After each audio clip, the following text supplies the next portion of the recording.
nongeye kubasuhuza bene data n'abashiki banjye kuri uyu munsi wera w'isabato. Imana iduhaye umugisha wo kuba tugiye kwiga ijambo ry'Imana, izina ryayo rihabwa icyubahiro. Reka tubishimire Imana cyane. Nkunda kubivuga, ntabwo aya ngaya ari amahirwe azahoraho, ahubwo ni umwanya mwiza Imana ibiduhaye wo kongera kwigenzura ubwacu. Uko iminsi ishira, uko igihe gihita, niko twegereza umunsi wo gucungurwa. Uzaba ari umunsi w'ibyishimo, uzaba ari umunsi w'umunezero udasanzwe, ariko ku bagize umwiteguro ushyitse muri iki gihe ntibabe abanenganenzi. N'ubundi ni ubutumwa buheruka minisitiri babagezaho ibi byigisho nk'uko mumaze kubimenyera bamwe. Uyu munsi nanone muri kumwe n'umuvandimwe wanyu Byiringiro Pacifique. Tugiye kwiga icyigisho gifite insanganyamatsiko ivuga ngo mbese Bibiliya irazira iki? Bibiliya yaba izira iki? Ushobora no kwibaza kuri iyo nsanganyamatsiko, ariko tugiye kujya mu byanditswe byera turebe ibyayibayeho, turebe nanone n'uburyo muri iki gihe cyacu ibisa nk'ibyo biri kugenda bigaragara noneho mu buryo butandukanye cyane nuko byari bimeze mu binyejana byashize. Reka mbere yuko dukomeza duhombeke amaso, twicishe bugufi mu mitima, dusenge. Mana yacu, Mana nziza, muremyi udukunda, nanone tugushimiye amahirwe uduhaye yo kubumburirwa ijambo ryawe. Umwuka wera turamwifuza cyane ngo asobanurire ibitekerezo byacu, atubere umwigisha mukuru, atwemeze mu mitima yacu dutsindirwe imbere yawe, kandi atugeze ku rwego rwo kwihana by'ukuri. Uduhire kandi utuyobore, uduhe imyiteguro mizima Mana yacu muri iki gihe cy'ishiraniro. Tubigusabye mu izina rya Yesu, amen. Reka dufate Bibiliya zacu twerekeze mu gitabo cy'ibyahishuwe mu gice cya 11, igitabo benshi batinya ariko Imana yagitanze kugira ngo kidufashe kandi kiduhugure twebwe abasohoreweho n'imperuka y'ibihe. Mu gitabo cy'ibyahishuwe igice cya 11 ahatubwira iby'abahamya babiri. Ushobora kwibaza ngo mbese abahamya babiri ni bantu ki? Hari abatekereza ko ari abantu, ariko mu kuri tugiye gusesengura turebe mbese aba bahamya babiri ni bande. Icyigisho nk'uko tumaze kubivuga kirabaza ngo mbese Bibiliya irazira iki? Turaza gusanga urwanga abantu bafitiye Bibiliya muri iyi minsi rufite inkomoko uhereye kera, kuko Satani yagiye ayibasira kenshi bitewe n'imbaraga iyirimo. Mbere yuko dusomera isomo, hari isomo riri mu rwandiko rwa kabiri Pawulo yandikiye Timoteyo mu gice cya 3. Ni isomo ryiza cyane, riravuga ngo ibyanditswe byera, ubwo ni Bibiliya, byahumetswe n'Imana kandi bigira umumaro wo kwigisha umuntu no kumwemeza ibyaha bye no kumutunganya, kugira ngo umuntu w'Imana abashyitse afite ibimukwiriye byose ngo akore imirimo myiza yose. Urumva rero ko ijambo ry'Imana ni ingenzi, kandi kubera iyo mimaro rifite bituma umwanzi ataryishimira na gato. Rero mu gihe tugiye gusoma ibyahishuwe, ni igitabo cyuzuyemo amarenga n'imvugo shusho, ariko ijambo ry'Imana ryasobanuye neza ko abakomeza kwiga ubuhanuzi babishimikiriye, Kristo aba ari hafi yabo akabasobanurira. Kandi yaravuze ngo ibi ni ibyahishuwe na Yesu Kristo, iby'Imana yamuhereye kugira ngo yereke imbata ze ibikwiriye kuzabaho vuba. Ibikwiriye kuzabaho vuba, bimwe ndetse hafi ya byose ubu tugenje gute? Ubu tubihagazemo rwose. Agatuma marayika we nawe akabimenyesha imbata ye Yohana. Ibi byahishuwe ni ibyahishuriwe Yohana abihishuriwe na Yesu Kristo, uhamya ibyo yabonye byose ari ijambo ry'Imana no guhamya kwa Yesu Kristo.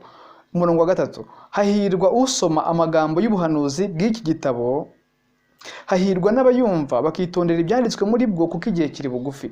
Hahirwa abasoma amagambo y'ubuhanuzi bw'iki gitabo, hahirwa n'abayumva bakitondera ibyanditswe muri bwo kuko igihe kiri bugufi. Ndagira ngo mbabwire ngo ubu ngubu igihe ni kigufi kurenza uko abantu babitekereza. Niyo mpamvu dukwiriye gushimikira cyane mu byanditswe byera, by'umwihariko igitabo cy'ibyahishuwe. Mu gice rero cya 11 tugiye kunyura mu nshamake ku bihavugwa. Umurongo wa mbere, bampa urubingo. Ubwo urwo rubingo rwahawe Yohana nk'uko tumaze kubibona. Bampa urubingo rusa n'inkoni bati, urumva ko Yohana ameze nk'uri guhabwa amabwiriza. Bamuhaye urubingo rusa n'inkoni bati, haguruka ugere urusengero rw'Imana n'igicaniro n'abasengeramo, ariko urugo rw'urusengero urureke nturugere, kuko rwahawe abanyamahanga, kandi umudugudu wera bazamara amezi 42 bawukandagira.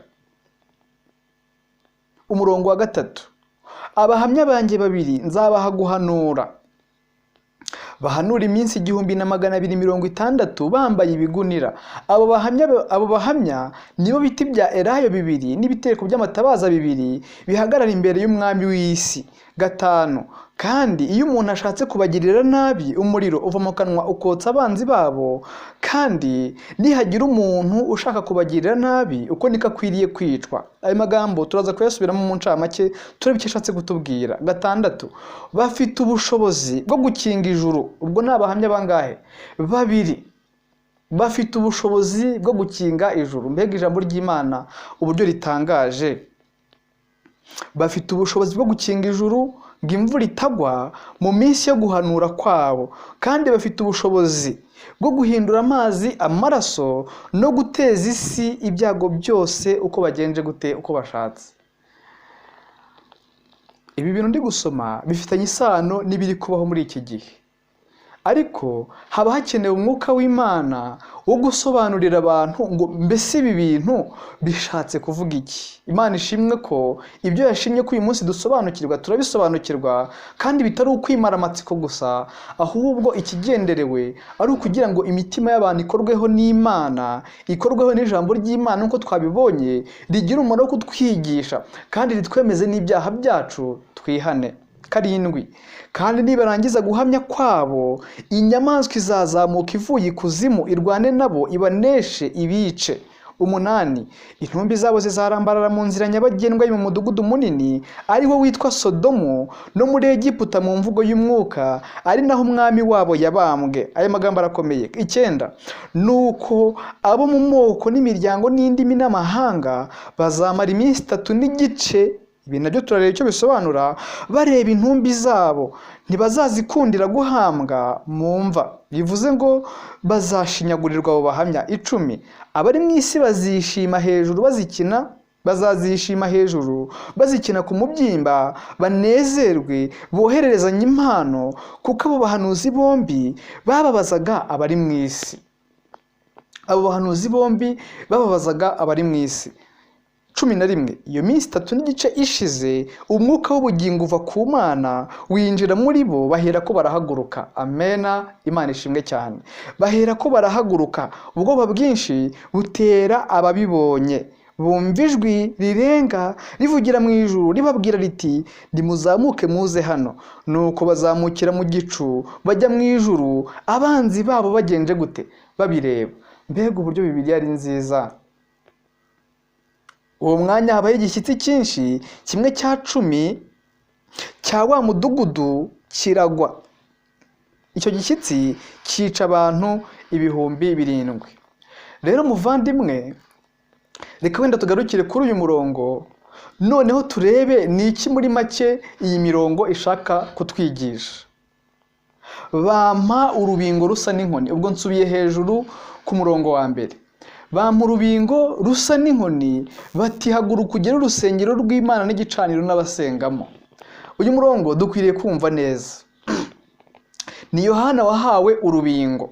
Urubingo rutanzwe ngo rugere. Mbese urubingo rugereranya iki? Icyo ni ikintu cya mbere.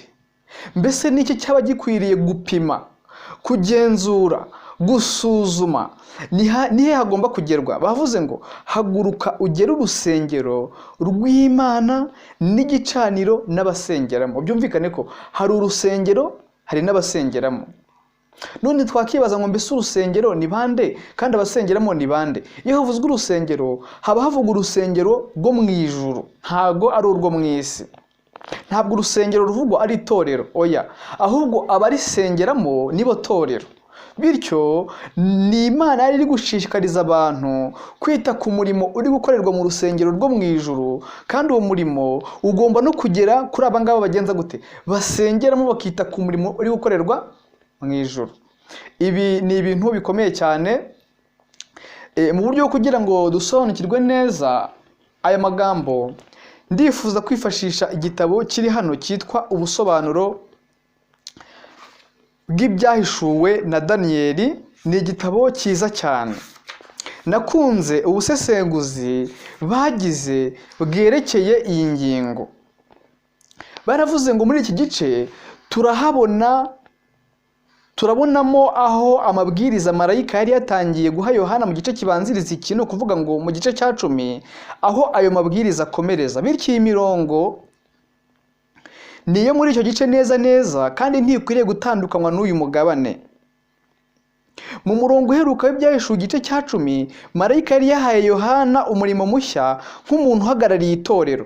Mu yandi magambo, nk'uko byagaragajwe mbere hose, muri uwo murongo dufitemo ubuhanuzi bw'ubutumwa bwa marayika wa gatatu. Aho ni kuri paji ya 393 mu gitabo cyitwa ibyahishuwe na Daniyeli. Ubwo butumwa bufite aho buhuriye n'urusengero rw'Imana rwo mu ijuru, kandi bwateguriwe urwego rw'abantu runaka baramya Imana. Rwateguriwe ubwoko bw'abantu runaka baramya Imana. Urwo rubingo rugera se twabonye rwo rugereranya iki? Urusengero ruvugwa aha ntirushobora kuba itorero, kubera ko tubona itorero hano risanishwa n'urusengero nk'abari kurusengeramo. Ndumva ayo magambo nari maze kuyababwira. Kubw'ibyo rero uru rusengero ni urusengero nyarwo rwo mu ijuru, noneho abarusengeramo bakaba ari itorero ry'ukuri ryo mu isi, itorero ry'Imana. Nyamara birumvikana ko abarusengeramo batagerwa ku rwego rwo kumenya metero cyangwa santimetero z'uburebure bwabwo cyangwa ubunini. Bagomba kugerwa nk'abaramya Imana, kandi imico yabo igomba kugerwa hakurikijwe urugero ngenderwaho runaka rwo gukiranuka, amategeko ndetse n'amahame agenga ibikorwa. Ibi bitugeza ku mwanzuro wo kuvuga yuko amategeko agereranywa n'urubingo, urugero ngenderwaho Imana yatanze kugira ngo hagerwe inshingano yose umuntu afite, ari umugabane w'urubingo rugera rwashyizwe mu biganza byande bya Yohana, kugira ngo hagerwe cyangwa se hagenzurwe, hapimwe imico, ibitekerezo by'abantu aho byerekeza.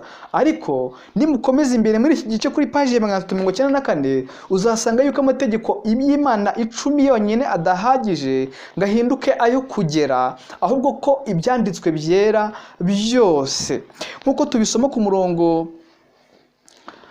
ukurikiraho wa 2, ngo ariko urugo rw'urusengero urureke nturugere ko rwahawe abanyamahanga, kandi umudugudu wera bazamara amezi 42 bawukandagira.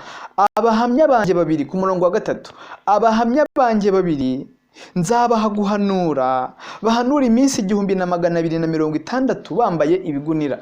Iyi minsi 1260 ni imvugo ya gihanuzi ikoreshwa mu ijambo ry'Imana muri Daniyeli ndetse no mu byahishuwe. Muri Daniyeli ikoreshwa nk'igihe, ibihe, n'igice cy'igihe, ariko byajyana mu byahishuwe igakoreshwa nk'iminsi 1260 cyangwa se imyaka 1260, cyangwa se igakoreshwa nk'amezi 42 cyangwa se imyaka 3 n'igice mu zindi mvugo. Ubu ni ubuhanuzi. Abahamya banjye 2 nzabaha guhanura, bahanura iminsi 1260 bambaye ibigunira. Iyi minsi 1260 nayo ni imvugo y'ubuhanuzi, kandi Yohana ibi bintu abyandika nagira ngo mbabwire ko ijambo ry'Imana ari rizima. Ibi bintu byari bitarabaho. Yohana yahawe ubuhanuzi nyuma yo kuva kwa Kristo mu isi, ndetse mbere y'uko apfa. Bivuze ngo ni mbere y'umwaka w'100, kuko Yohana yatangiye guhabwa ubwo buhanuzi muri za 70 ariko ibyahishuwe bigaragara yuko yabyanditse muri za 90 rwose hafi mu mpera z'umurimo we, kuko Yohana ahangaha yari umusaza. Ibi bintu yavugaga byari kuzasohora mu myaka amagana. Ibyanditswe byaravuga ngo ijambo ry'Imana ni rizima. Kandi muri Yesaya haravuga ngo ubwatsi buraraba, uburabyo bugahunguka, ariko ijambo ry'Imana yacu rizahoraho iteka ryose. Amen. Ibi bintu Yohana abivuga uretse kuba yari yizeye Imana yuko iyo Mana igihe kizagera bigasora nk'uko byavuzwe, ariko urebye amagana y'imyaka yaciyemo ari umuntu udafite kwizera, nta cyizere yari kuzagira cy'uko ibi bintu byazasohora. Aba bahamya babiri rero nk'uko tubibona muri Zekariya bigaragara yuko ari isezerano rishya n'irya kera. Turaje tubirebe mu nshamake. Kubera iki ari isezerano rishya n'irya kera?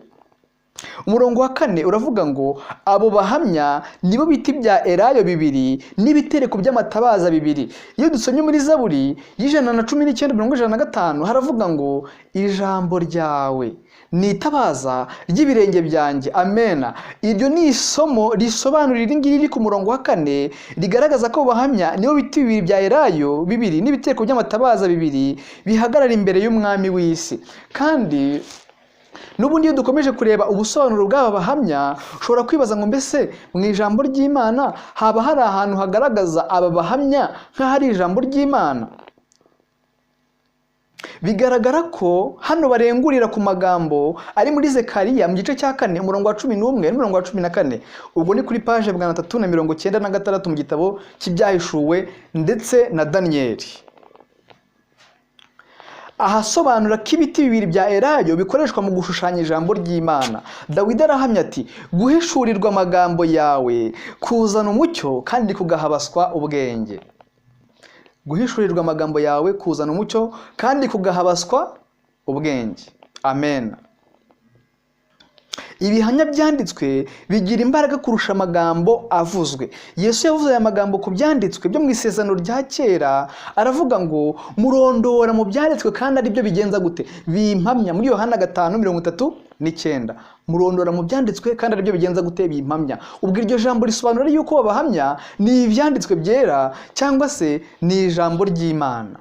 Ariko turaza kureba uburyo umwanzi yaryibasiye ndetse bikomeye. Hari umwanditsi umwe witwa George Clory avuga aya magambo ati abahamya babiri ni isezerano rya kera n'irishya. Intego nyamukuru y'ibyanditswe byera ni ugutanga ubuhamya ku byerekeye imbabazi z'Imana. Amena. Ni ugutanga ubuhamya ku byerekeye imbabazi z'iki? Imbabazi z'Imana n'ukuri kwayo. Umwami wacu atanga iri tegeko ngo murondore mu byanditswe nibyo bigenza gute? Nibyo bimpamya. Aya ni amagambo yabwirwaga abayuda kandi akagaragaza kamere ndetse n'umurimo w'isezerano rya kera. Isezerano rishya naryo rivugwaho mu buryo nk'ubwo ko ritanga ubuhamya. Iyo dusomye no muri Matayo 24 umurongo wa 14, kandi ubutumwa bwiza bw'ubwami buzigishwa mu isi yose. Bivuze ngo ni ijambo ry'Imana rizigishwa kugira ngo bube ubuhamya. Rero ayo masomo yose agaragaza yuko ijambo ry'Imana nibo bahamya babiri bari kuvugwa hariya mu byahishuwe mu gice cya 11 uhereye ku murongo wa 4 gukomeza. Ngira ngo ayo magambo yo arumvikana neza. Noneho aha baravuze 5 ngo kandi iyo umuntu ashatse kubagirira nabi umuriro ubava mu kanwa ukotsa abanzi babo, kandi nihagira umuntu ushaka kubagirira nabi uko niko akwiriye kugenza gute? Uko niko akwiriye kwicwa. Mbese twabona mu byanditswe byera nko tumaze kubibona ahantu ijambo ry'Imana ryagiye rivugwa n'abahanuzi batandukanye rikabasha kugenza gute? Kandi iyo umuntu ashatse kubagirira nabi umuriro ubava mu kanwa ukotsa abanzi babo. Mbese muzi byabaye mu gihe cya Eliya? Ese abari abantu batwitswe n'umuriro kubw'ijambo ry'Imana? Ibyo bintu byarabaye. Uva mu kanwa ukotsa abanzi babo, kandi nihagira umuntu ushaka kubagirira nabi uko niko akwiriye kwicwa. Bavandimwe, ijambo ry'Imana rifite ububasha budasanzwe. Ijambo ry'Imana rirakomeye cyane. 6 bafite ubushobozi bwo gukinga ijuru ngo imvura itagwa muri iyo minsi yo guhanura kwabo, kandi bafite ubushobozi bwo guhindura amazi amaraso no guteza isi ibyago byose uko bashatse. Aya magambo arakomeye cyane.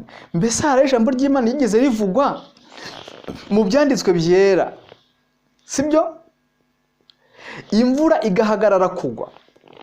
Mu gitabo cya mbere cy'abami tuhabona iby'umuhanuzi witwa Eliya. Igihe Isirayeli yari imaze gusayisha mu byaha, igasubira inyuma, igasenga ibigirwamana, tubona yuko Imana yahagurukije umuhanuzi witwa Eliya, agasanga umwami Ahabu, akamutangariza amagambo akomeye yari ahawe n'Imana, ijambo ry'Imana, akamubwira ngo imvura ntabwo izongera kugwa, nta n'ikime kizongera kuboneka kugeza igihe nzabitegekera. Ariko ntabwo yari Eliya, ahubwo ryari ijambo ry'Imana yahawe.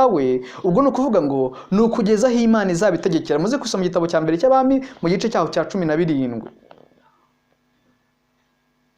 Ijambo ry'Imana ryaravuzwe, imvura muri Isirayeli ihagarara imyaka 3 n'igice. Kandi ndagira ngo mbabwire ngo n'uyu munsi kuba ku isi hari impagarara, kuba ku isi hari impinduka, cyane cyane impindagurikire y'ikirere, nk'uko bimaze guhangayikisha isi kandi ibisubizo biri gushakwa, nabyo biteje ikibazo ubwabyo. Ariko ikibazo gihari ni uko abantu bishe amategeko y'Imana, bagahindura ibyategetswe, bakica isezerano ridakuka. Ikibazo cy'amategeko y'Imana kizakomeza kiba ikibazo, kandi abantu bagomba gushakira igisubizo mu kumvira amategeko y'Imana nk'uko ijambo ry'Imana ribitegeka. Ariko igihe cyose abantu bashakira igisubizo hirya y'ijambo ry'Imana, ibyago biri ku isi bizakomeza kwiyongera kugeza ku iherezo. Tubona ko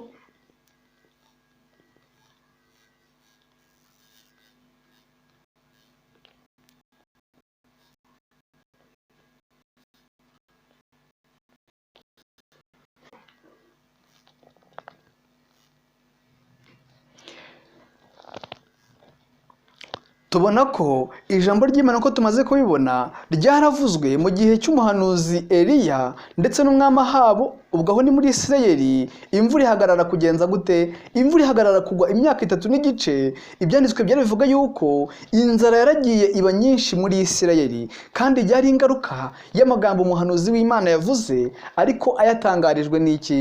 Ayatumwe n'Uwiteka. Ese nk'uko tubona mu byahishuwe, bakomeje bavuga ngo kandi bafite ubushobozi bwo guhindura amazi amaraso no guteza isi ibyago byose uko bashatse. Ubushobozi bwo guhindura amazi iki? Amaraso. Ese haba hari ahantu amazi yahindutse amaraso? Iyo usomye mu byabaye muri Egiputa mu gihe cy'icyago cya mbere, mu gice cya 7 cyo kuva mu gice cya 7 umurongo wa 14, ngo Uwiteka yabwiye Mose ati, umutima wa Farawo uranangiye, yanga kureka ubwoko bwanjye ngo bugende. Mu gitondo uzajye kuri Farawo, dore azaba ajya ku ruzi, ubwo n'uruzi rwa Nili, nawe uzahagarare ku nkombe y'uruzi umutegereze, kandi uzitwaze ya nkoni yahindutse inzoka, umubwire uti, Uwiteka Imana y'Abaheburayo yakuntumyeho ngo. Ubwo ni ijambo ry'Imana rigiye kubwirwa uyu mwami ngo reka ubwoko bwe bugende bumukorere mu butayu, none ugejeje ubu utaramwumvira. Umwami w'Egiputa turabibona ntabwo yumviraga Uwiteka. Turaje tubibone hepfo gatoya.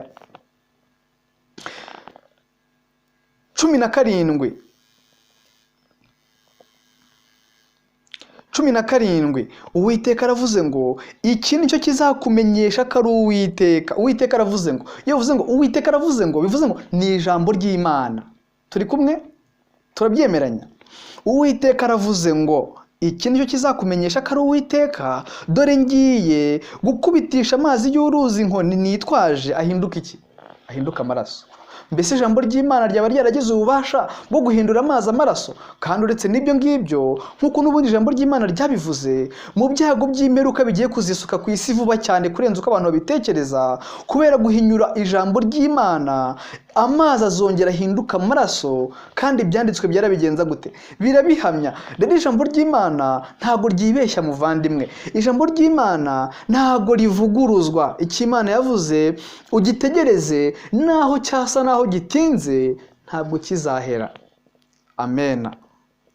Kandi nibarangiza guhamya kwabo, wenda ahangaha hari amagambo umwuka w'Imana nyibukije ko ntababwiye, amagambo avuga iby'imyaka cyangwa se iminsi 1260 uko twayibonye hariya.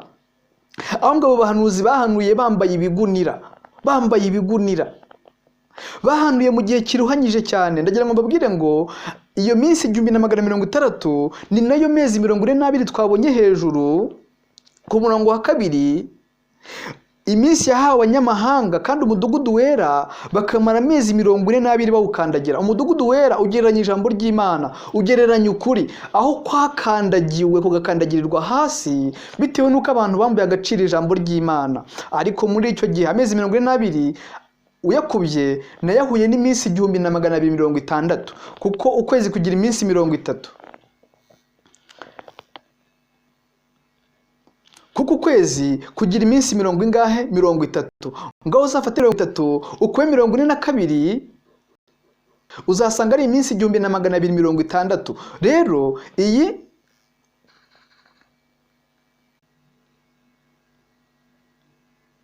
iyi ni imvugo ya gihanuzi yereka igihe cy'umwijima cyabaye mu mateka y'isi, aho ijambo ry'Imana ryahonyorewe hasi, aho ijambo ry'Imana ryambuwe agaciro karyo, aho kuryisomera bitari byemewe ngo keretse risobanuwe n'abanyedini. Ibyo bintu byabayeho mu gihe cy'abagorozi, uhereye ku Bawaridensi ukazamuka ku bitwa ba Yohani Wycliffe, ukazamuka ku bitwa ba Yohani Huse, ba Jerome, ba Luteri, ba Melanchthon. Abo bose bagiye bahangana n'ibitero bikomeye, batindare barwanyijwe kubera gushaka gushyira ukuri kw'ibyanditswe byera hanze ngo abantu bagenze gute bagusobanukirwe. Rero iyo myaka 1260 bigaragara ko yatangiye kubarwa igihe ubupapa bwari bumaze kugira ijambo, bumaze kugira umwanya ukomeye cyane ku isi, bumaze kwigarurira amahembe 3 yandi yaranduwe ku nyamaswa ivugwa muri Daniel igice cyaho cya 7. Bityo ubupapa bukabona ijambo muri 538 nyuma ya Kristo.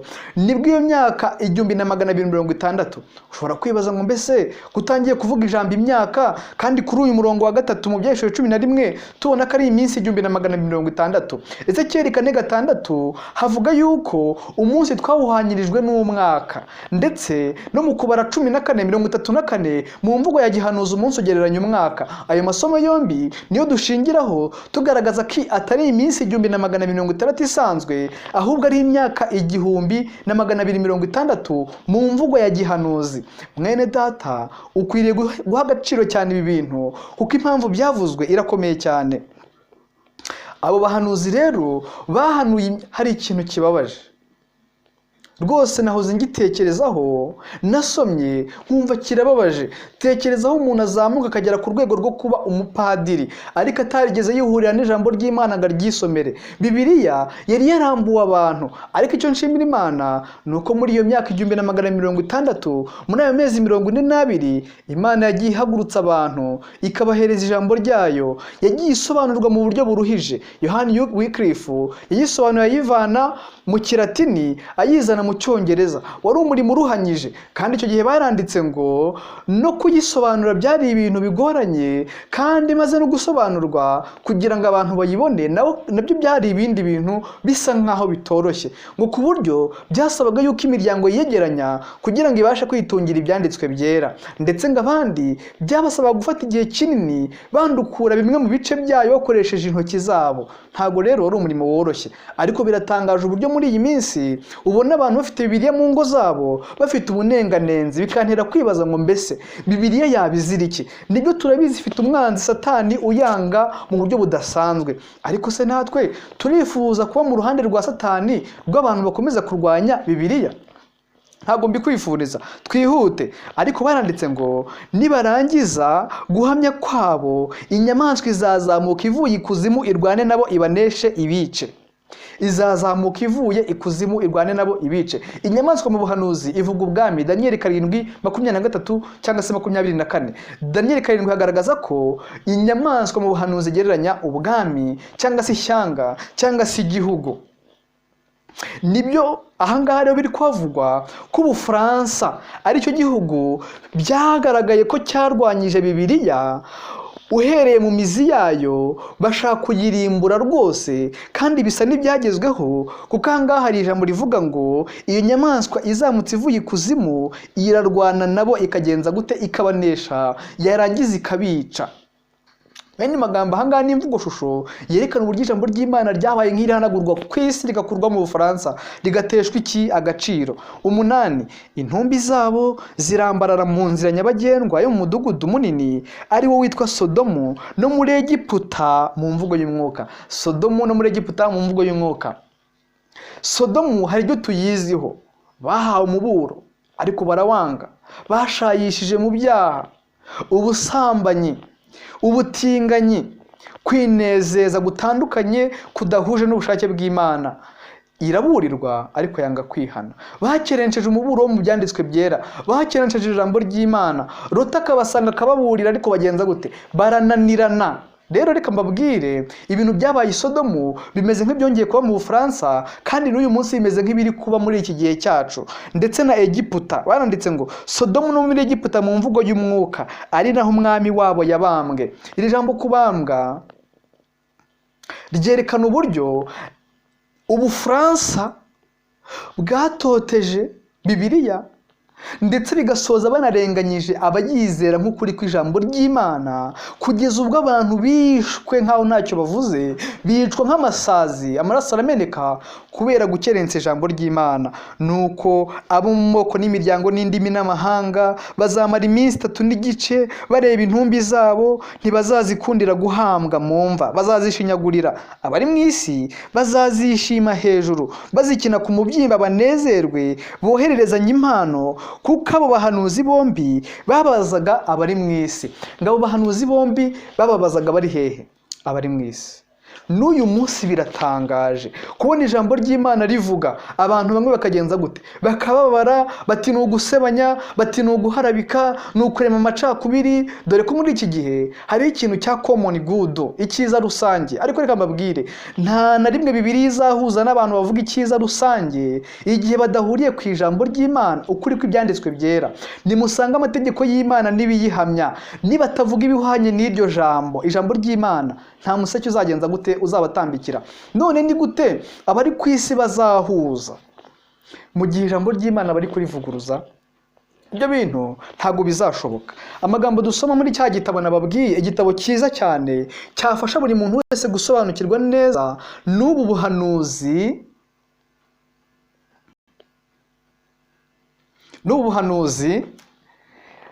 Ngiye gusoma kuri page 390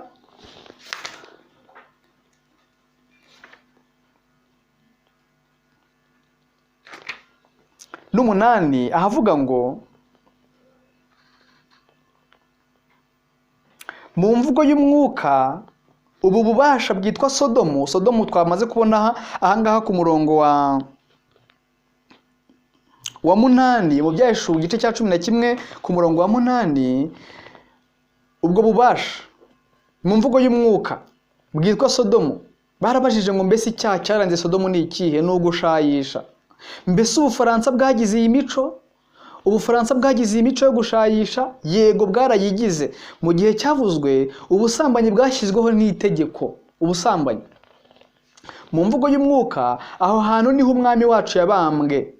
Mbese ibi byabayeho mu Bufaransa? Yego, byabayeho mu buryo burenze bumwe. Bwa mbere mu mwaka wa 1572, ejo bundi rwose nyuma ya Kristo, hacuzwe umugambi mubisha wo kurimbura Abahugeno. Abahugeno ni abantu bari barizeye ijambo ry'Imana bo mu Bufaransa, bubahaga Imana, ndetse mu ijoro rimwe hishwe abantu 50,000 batabarwanya, maze mu miharuro yose mu mujyi w'i Paris huzura imivu y'amaraso. Ni muri ubwo buryo mu mvugo y'umwuka umwami wacu yabambwe. Ni akarengane. Umwanditsi umwe ari we Ellen White yaranditse ngo kuri buri ntambwe enye byibuze baba bashaka kuhasanga intumbi, kandi ititaweho y'umuntu watotejwe ahorwa kugenza gute? Kwizera ijambo ry'Imana. Bibiliya yararwanyijwe bikomeye cyane. Ariko se koko Ubufaransa bwarwanyije Bibiliya? Cyangwa ni ibintu Pacifique, ni ibintu ubutumwa biheruka buri kwivugira? Yego, bwarabikoze. Kuri page 398 muri kino gitabo cy'ibyahishuwe na Danieli. No mu mwaka w'Icyampa 793 inteko ishinga amategeko yose yasohoye itegeko teka ribuza abantu gukoresha Bibiliya, kandi hakurikijwe iryo tegeko teka Bibiliya zarakusanyijwe ziratwikwa. Wakibaza ngo Bibiliya yaziraga iki? kuko ivuga Yesu, kuko ivuga ijambo ry'Imana, kuko ibwira abantu guhinduka. Ariko hari ububasha buba budashaka guhinduka kw'imitima y'abantu ngo abantu bakomeze kubaho nk'injiji, kandi ubwo bubasha buyobowe na Satani bwambura abantu ijambo ry'Imana.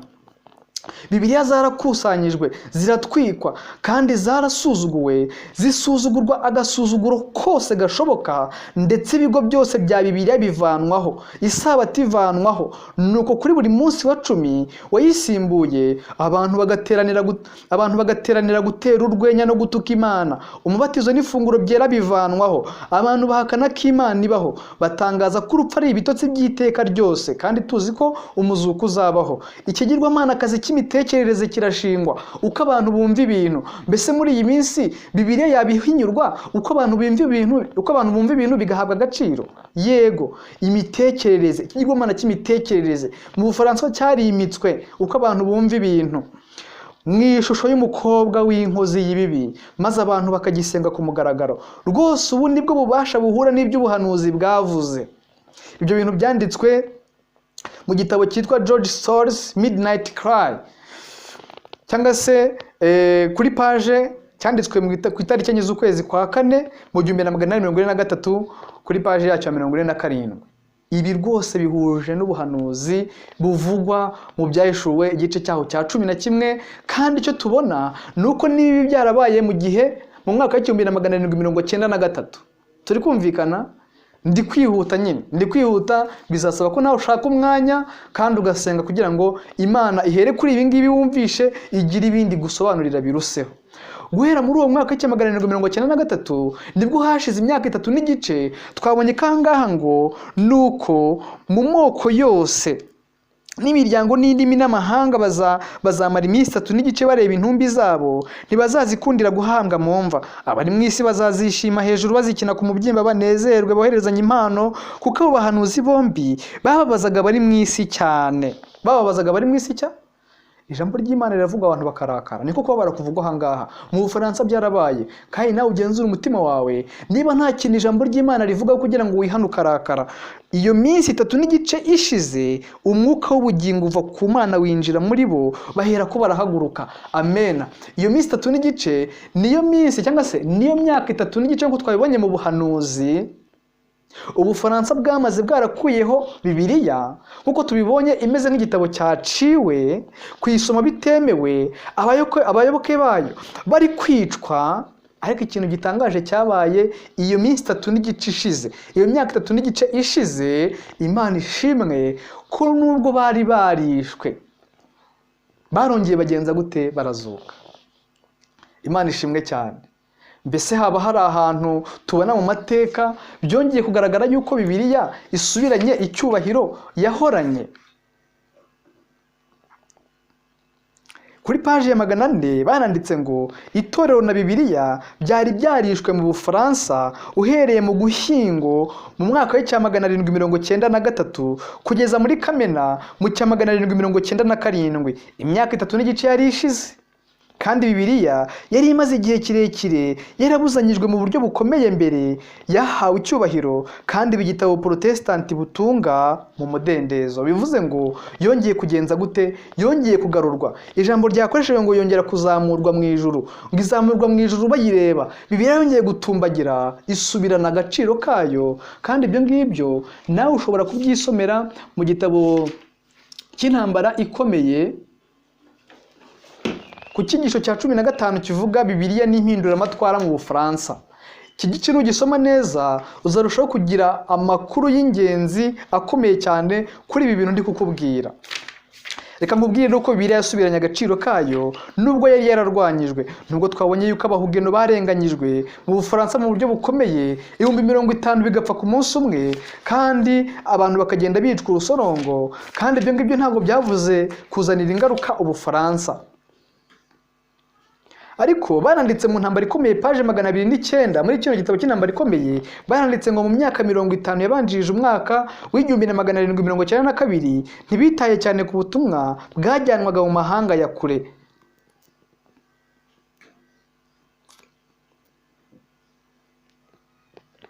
Umunsi umwe uwitwa Luteri, yari Umufaransa wahakanaga Imana, yavuganye ubwirasi ati ndambiwe kumva abantu basubiramo ko abagabo 12 aribo bashinze idini ya gikristo, ngo ndabirambiwe n'agasuzuguro kenshi.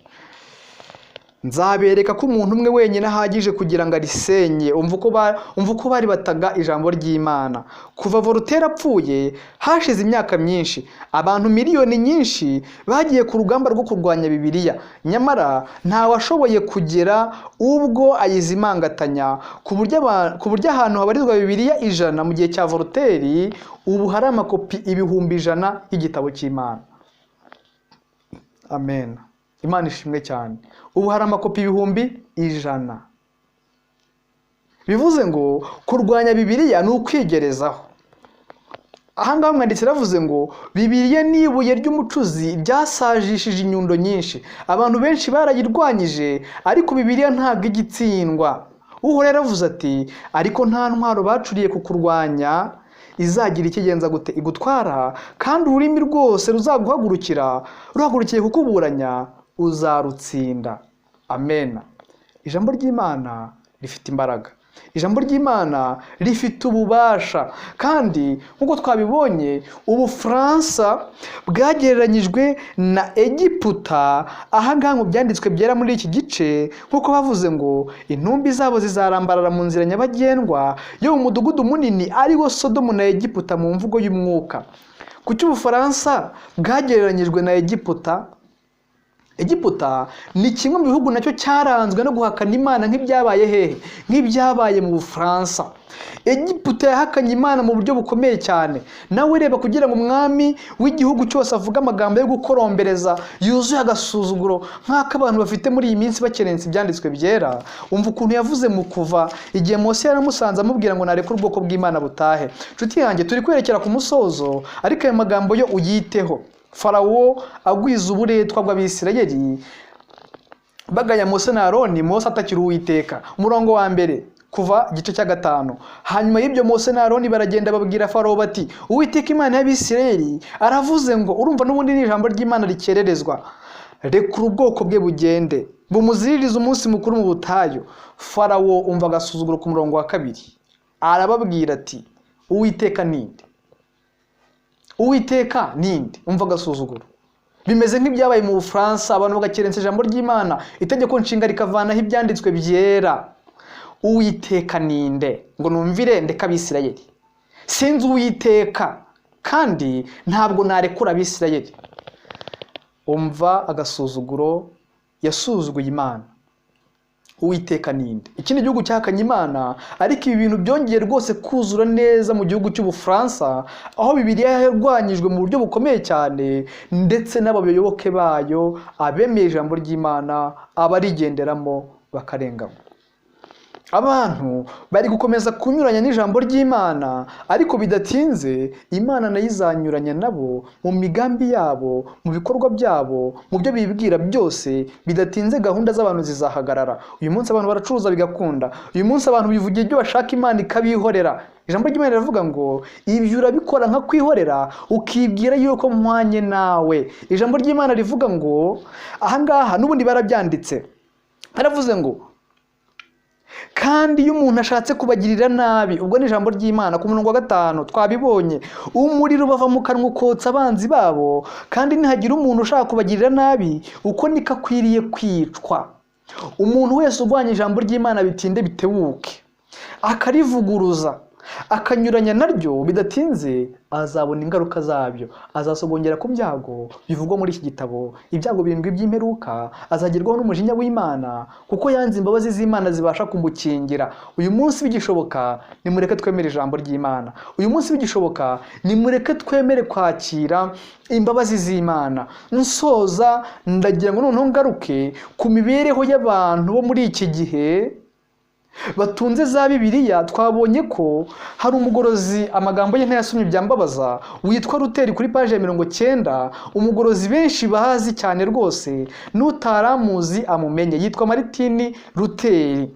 Yari umupadiri. Kuri page ya 90 yarinze ubwo agera ku rwego aba umuntu ukomeye cyane, ariko ataribonera Bibiliya. ari hafi rwose kuba umupadiri. Umunsi umwe ubwo yarebaga ibitabo mu nzu y'isomero, Luteri yaje kubona Bibiliya yanditswe mu Kiratini. Ntabwo yari yarigeze kubona igitabo nk'icyo ngicyo, kuko Bibiliya yari imeze nk'aho mu myaka 1660 y'umwijima ubupapa buganje, yari imeze nk'aho yambuwe abantu. Luteri ayibona ngo yari ameze nk'aho ayibonye ari igitabo gishya, nubwo yari azi ntabwo yari azi ko kinabaho. Yari yarumvise ibice by'ubutumwa bwiza n'inzandiko byasomerwaga abantu mu materaniro yo gusenga, bityo akibwira ko ibyo ari byo Bibiliya yagenje gute yuzuye. Kuri paje 90, ubwo noneho nibwo bwari ubwa mbere abona ijambo ry'Imana ryose. Muvandimwe, shima Imana ko ufite Bibiliya mu rugo rwawe. Shima Imana ko ubasha kwibona byoroshye. Impamvu mbivuga ni amagambo y'uyu muprotestanti. Yabumbuye izo mpapuro zera afite ubwoba buvanze no gutangara cyane. Yisomeye amagambo y'ubugingo abishishikariye, umutima utera cyane, akageza hagatururukwa akiruhutsa atawi, maze akavuga ati yo, icyampa Imana ikampa igitabo nk'iki kikaba icyanjye bwite. Reba icyifuzo cy'uwo muprotestanti. Noneho wowe utekereze ko Bibiliya uyifite iwawe, cyangwa se ubasha gufata ibihumbi 5 cyangwa 10 cyangwa 15 ukagenda ukayigura mu buryo bworoshye. Ijambo ry'Imana ni umutsima w'ubugingo. Hari impamvu ikomeye Luteri yavuze ngo yo, icyampa iki gitabo nkagitunga kikaba icyanjye bwite. Imana agasaba yuko yamufasha. Muvandimwe wanjye rero, nawe ndagusabira kugira ngo ukunde ijambo ry'Imana. Muri iyi minsi abantu benshi bakeretse ijambo ry'Imana, nyamara abagorozi bose babayeho, uhereye kuri uyu Luteri, ba Wycliffe, ba Tyndale, abagorozi bitwa ba Louis, abagorozi bitwa ba Knox, ba John Wesley, ba William Miller n'abandi bose bakomeye bagiye bagera ku gusabana n'Imana byuzuye bitewe n'ijambo ry'Imana.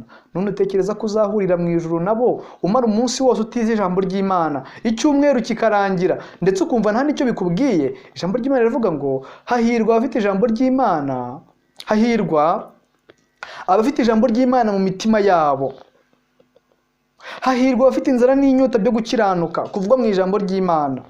Abo nibo bazahazwa umutsima w'ubugingo. Yesu Kristo niwe mutsima w'ubugingo. Ndakurarika nshuti yanjye, ndakurarika muvandimwe, ngo ubwo Bibiliya yarwanyijwe muri kiriya gihe ukaba wakibaza ngo mbese yaziraga iki?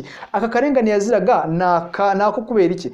Nuko Satani yanga ijambo ry'Imana, yanga ukuri ariko jambo ry'Imana. Kandi Yesu yaravuze ngo muzamenye ukuri, kandi uko kuri niko kuzaba batura. Satani yifuza kugumana abantu nk'imbata zabo, ariko Imana ikifuza kuba batura. Niyo mpamvu Imana ibayobora kuri handitswe ngo. Ijambo Kristo yakoreshaga gusa sola scriptura, handitswe ngo. None se uzakoresha handitswe ngo udasoma ibyanditswe byera? Ntabwo bizashoboka. Muvandimwe wanjye, uyu munsi ugomba guha agaciro ijambo ry'Imana. Yararwanyijwe, ariko igitero Satani yayigabyeho muri iki gihe gikomeye kuruta icyagabwe mu Bufaransa. Abantu noneho bayirwanya bayifite, ntawe uyibatse ngo ayitwike, bayifite mu ngo zabo. Satani akabima igihe cyo kugisoma, akabashakira icyo gukora ibindi. Kandi Yesu yaravuze ngo mubanze mushake ubwami bw'Imana no gukiranuka kwayo, nibwo ibindi byose muzabyongererwa. Niba wifuza kujya mu ijuru nta buryarya, niba wifuza imibereho inesha muri Kristo Yesu, ukwiriye gukunda ijambo ry'Imana, ukwiriye kurisoma buri munsi. Aba Protestant cyo cyabarangaga no gusoma ibyanditswe byera buri munsi kandi basenga. None bibwira ko niba utiga Bibiliya uyoborwa n'ibitekerezo by'abantu wowe, niba utiga Bibiliya ukaba ushaka kugenda ukuntu abantu babyumva, dore ababwiriza babaye benshi, abayobya abantu nabo babaye benshi. Ukeneye kwishingikiriza kuri handitswe ngo kugira ngo ubashe kuzahagarara udatsinzwe mu munsi ukomeye w'Uwiteka, umunsi uri hafi guhishurwa. Nababwira byinshi ariko umwanya dufite ni mutoya. Imana ibakundisha ijambo ryayo, Imana ibakundisha ibyanditswe byera. Tubikunde, twe kurwanya Bibiliya ngo tumene nk'aho mu Bufaransa ngo tuyirwanye mu buryo bukomeye, ahubwo reka tuyishyigikire binyuze mu kuyisoma, ndetse igihe tumaze gufashwa n'ibiyanditsemo natwe tubimenyesha abandi, nibwo Imana izaduha umugisha. Imana iduhaye amahirwe yo gukunda ijambo ry'Imana, kuko ariyo ntandaro y'ububyutse. Ububyutse bubaho igihe umuntu yize ijambo ry'Imana kandi asenga. Imana y'amahoro ibeze rwose, kandi mwebwe ubwanyu n'umwuka n'ubugingo birarindwe, bitazabaho umugayo rw'Umwami wacu azagaruka. Imana ibidushoboze mu izina rya Yesu, amen. Dusenge. Muremyi wacu Mana idukunda, tubonye ko Satani yagabye igitero gikomeye ku byanditswe byera mu buryo bwinshi, akayirwanya ibihe by'umwijima. Ubufaransa arabukoresha, burahaguruka buvuga yuko nta Mana ibaho, buhonyora ijambo ry'Imana. Abayoboke bayo, ndavuga ijambo ry'Imana, ibyanditswe byera, bahumetse, baricwa, bamererwa nabi cyane. Kandi bisa n'ibyo muri iyi minsi turabona kurwanywa gukomeye kw'ibyanditswe byera. Turabona aho abantu bashaka kugendera ku mitekerereze yabo, ikigirwamana gikomeye cyari cyarimitswe mu Bufaransa cy'imitekerereze. Ndagusabye ngo twe kugenda uko tubyumva, ahubwo tugende nk'uko ijambo ryawe rivuga. Bibiliya iravuga ngo umutima w'umuntu urusha ibintu byose gushukana. Mana yacu, reka twe kwishingikiriza ku bwenge bwacu, reka twe kwishingikiriza ku mbaraga zacu. Bibiliya yararwanyirijwe kandi izira ubusa, ahubwo izira yuko ibatura umunyabyaha, izira yuko muri yo hahishurwa Kristo, akabasha gutura mu mutima w'umuntu, agahinduka icyaremwe gishya. Satani arayibasira bikomeye, arayirimbura. Ariko uyu munsi yabonye ko intwaro yo kuyirimbura ntacyo yabivuze, ahubwo ayambura abantu kandi bazibitse mu tubati, ayambura abantu kandi bakiyifite mu biganza byabo. Ariko yabimye umwanya wo kuyisoma, yabimye igihe cyo kuyisesengura. Icyo gitero gikomeye yagabye ku mitima y'abantu, turagusabye ngo uyu munsi ugisenye ukoresheje ijambo ryawe. Uduhe umwuka wera wo guhugukira ibyanditswe byawe byera. Dore tugeze ku ndunduro y'ibihe, duherwa agaciro gakomeye ijambo ryawe, tubigusabye mu izina rya Yesu, amen.